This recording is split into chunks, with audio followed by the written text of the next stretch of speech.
जय श्री राम। श्री राम चैनल के दर्शकों को मेरा जय श्री राम बार बार नमन। मेरे मित्रों, मैं आशा कर रहा हूं कि आप लोग हमारे साथ बने हुए हैं, हमें देख रहे हैं, लाइक कर रहे हैं, सब्सक्राइब कर रहे हैं और जन जन तक हमारी वाणी को पहुंचा रहे हैं। मेरे प्रिय मित्रों, कल एकादशी है और इस एकादशी का नाम पुत्रदा एकादशी है। तो इसके बारे में भी पिछले बताया था। सावन महीने का ये शुक्ल पक्ष की एकादशी का नाम युधिष्ठिर भगवान से पूछ रहे हैं कि हे भगवान, ये शुक्ल पक्ष सावन का एकादशी का क्या नाम है, इस व्रत को करने से क्या फल की प्राप्ति होती है, इसका महात्म्य क्या है। तब मधुसूदन यानी भगवान श्री कृष्ण कह रहे हैं इस एकादशी का नाम पुत्रदा एकादशी है। अब आप शांति पूर्वक इस कथा को सुनिए और इसके महात्म्य के बारे में सुनिए।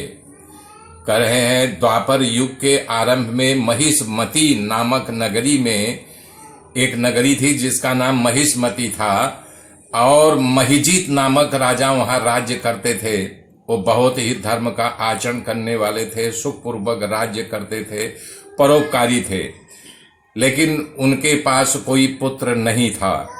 पुत्र न होने से इहलोक और परलोक दोनों दुखदायी होता है और उनका वृद्धावस्था भी आ गया।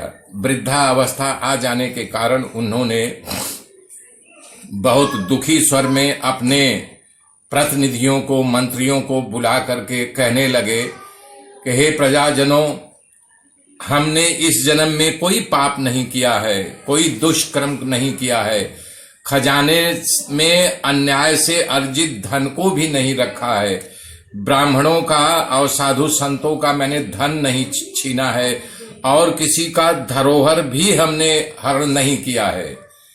मैं अपने प्रजाजनों को, या अगर जो दोषी हमारी प्रजाजन है कोई अपराध करती है तो उसको पुत्र के समान और अपने जैसे घर परिवार के लोग होते हैं, कुटुंबियों के जैसे उनकी थोड़ी सजा करके उनको छोड़ देता हूं। तो ये बताइए हमें किस जन्म का पाप है, इसका निवारण आप लोग कीजिए, लोगों से पूछिए, बताइए कि हमारे किस जन्म का फल है कि हमें पुत्र की प्राप्ति नहीं हुई।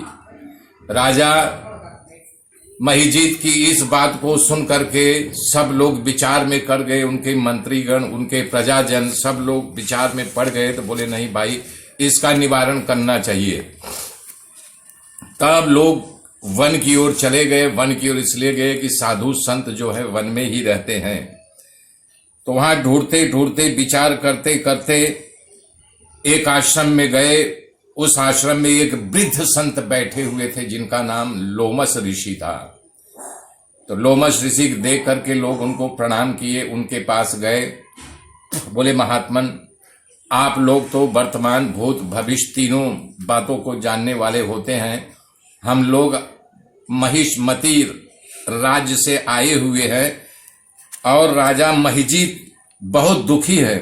उनको न जाने किस जन्मों का नहीं दुष्कर्मों का फल है कि उनको पुत्र की प्राप्ति नहीं हुई है। तब वो बताते हैं कि देखिए, इसमें आप लोगों को दुखी होने की जरूरत नहीं है, उनको पुत्र की प्राप्ति होगी। ये हमारा विश्वास है, आपका संकट अवश्य कटेगा।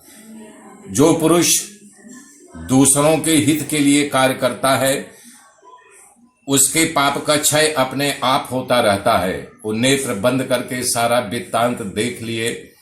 पिछले जन्म में एक निर्धन वैश्य थे। वे निर्धन वैश्य थे, अपने व्यापार के काम के लिए कहीं गए हुए थे। तो 2 दिन को उनको अन्न और जल नहीं मिला और एक जलाशय पे आए तो वहां एक गौ माता पानी पी रही थी। गौ माता को हटा करके, बलात् हटा करके वो पानी पीने लगे।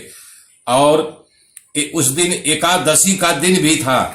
एकादशी के दिन के कारण ही गौ माता अंतर्मन से दुखी हो गई कि कैसा ये पापी आत्मा है कि हमें पानी नहीं पीने दिया।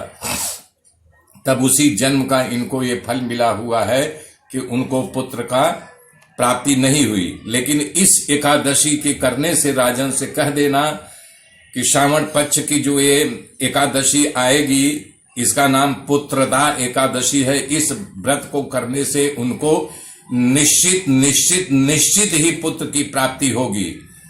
मेरे मित्रों, लोमस ऋषि के ऐसे वचन को सुन करके मंत्री सहित सारी प्रजा वापस आई और राजा से कहा कि राजन, श्रावण मास के शुक्ल पक्ष की एकादशी आ रही है, इसको हम सब लोग मिल करके व्रत करेंगे। और लोमस ऋषि ने बताया है इसके करने से आपको पुत्र की प्राप्ति निश्चित होगी। इसलिए हे राजन, श्रावण मास शुक्ल पक्ष की एकादशी हम पूरी प्रजाजन के साथ जागेंगे, कीर्तन करेंगे, मनाएंगे, तब उनको पुत्र की प्राप्ति हुई। मेरे मित्रों, आप सब जरूर इस व्रत को करिएगा और इसका फल लीजिएगा। सुनते रहिए, हम एक से एक किस्से सुनाते रहेंगे। जय श्री राम, जय श्री राम, जय श्री राम।